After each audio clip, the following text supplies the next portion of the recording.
Today we're going to talk about attaching regulators to cylinders, both high and low pressure type cylinders. In this case we have oxygen and acetylene.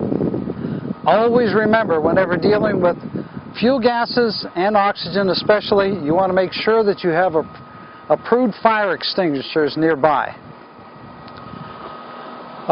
First thing, we want to make sure that the cylinder caps are on while you transport it over to, in this case, a carrier. This is a cylinder cart. It's approved. When you transport it over, you want to make sure that you chain it to the cylinder cart. If you're not going to put it on a cylinder cart, you want to make sure it's securely chained to some kind of a rigid structure in your shop or in the plant, and something like a pillar or a post, and then chain it. Okay, first thing you want to do is, once we've chained it inside the approved carrier, you want to take off the cylinder cap. Now when you take off the cylinder cap, put it someplace where you can find it. Too often you'll be tempted to move the cylinder without the cap if you can't find the cap when you're changing out the cylinders. We're going to remove the cylinder cap from the acetylene also, and we're going to put it in the same safe place.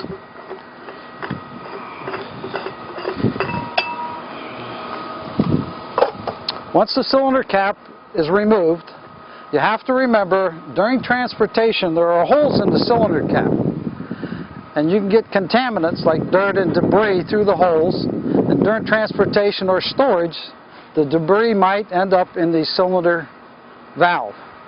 You want to make sure you remove that, and there's a simple method for removing it. We call it cracking. Aim the cylinder away from people or flammable substances, turn your head and just open it momentarily. This blows out any debris that might have gotten inside the valve.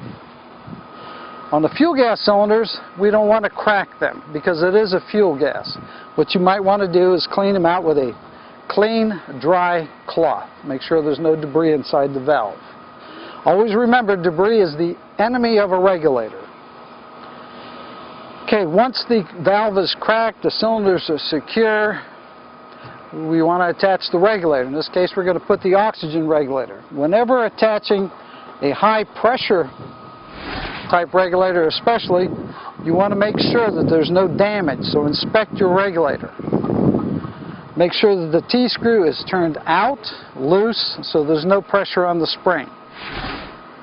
You want to look at the gauges especially, make sure that the needles themselves are resting against the pin or where they're supposed to be, and there's no damage to the gauges. You want to inspect the inlet, make sure there's no debris, no damage to the inlet stem, and you want to check the outlet, both internally and externally. Once that's done, it's safe to put the regulator on the cylinder.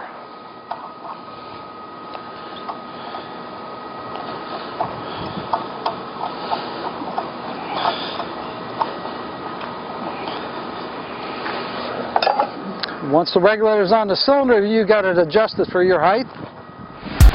You want to tighten it with a smooth jawed wrench. Once it's tight and snug, make sure the T-screw is screwed out. Now we're going to check the regulator for leaks. There are two common ways of checking for leaks. First way is with an approved bubble solution. The second way is a pressure test. But first we're going to put pressure on the regulator. When putting pressure on a high pressure type regulator from a high pressure type cylinder, you have to be extremely careful. With oxygen especially, because there's a phenomenon called the heat of recompression. You can actually create a fire internally in a regulator and cause a lot of damage if you don't do it properly. We've blown it out, made sure there's no dirt in the stem. We've inspected the regulator, there's no dirt in it.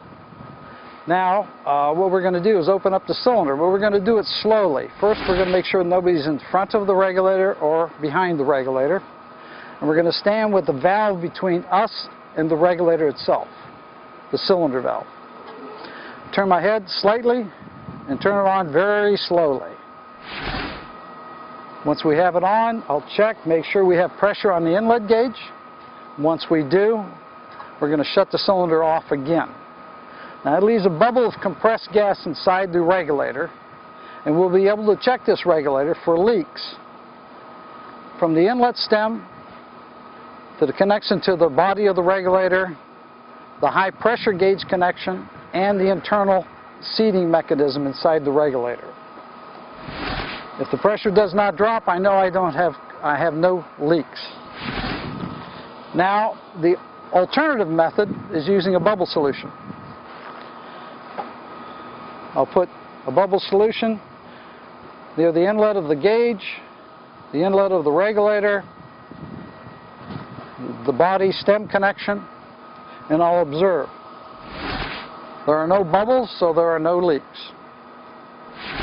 Let's back out the key, make sure it's loose, and we'll go on to the acetylene. I'm going to attach the acetylene regulator the same manner.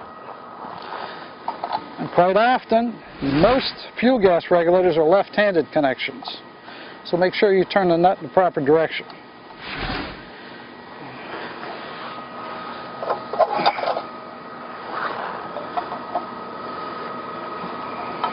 Again, tighten it with a smooth-jawed wrench until it's secure. Make sure the T-screw is screwed out and you've inspected the regulator for damage. And again, we're going to turn on the valve. We're going to turn it on slowly. However, since this is not a high-pressure cylinder, most fuel gases are low pressure. We're not concerned about the heat of recompression. We're still going to be careful. We're going to check it for leaks. Again, there are two methods. The first method, we're going to use pressure. Make sure the T-screw again is turned out and loose. We're going to add a little bit of pressure to the regulator, shut it off, and we're going to observe the content gauge. In this case, the content gauge remains steady, and from this indication, there are no leaks.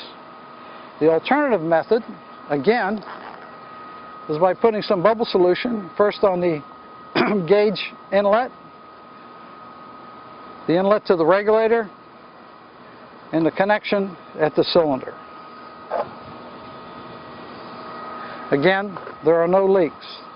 I'm going to release the pressure on both gases, back it out, back out the T-screw again, and now we're ready to attach the rest of the equipment. We have no leaks, everything is secured, everything is clean and ready to go. So now the next step, we'll attach the hoses and the torch.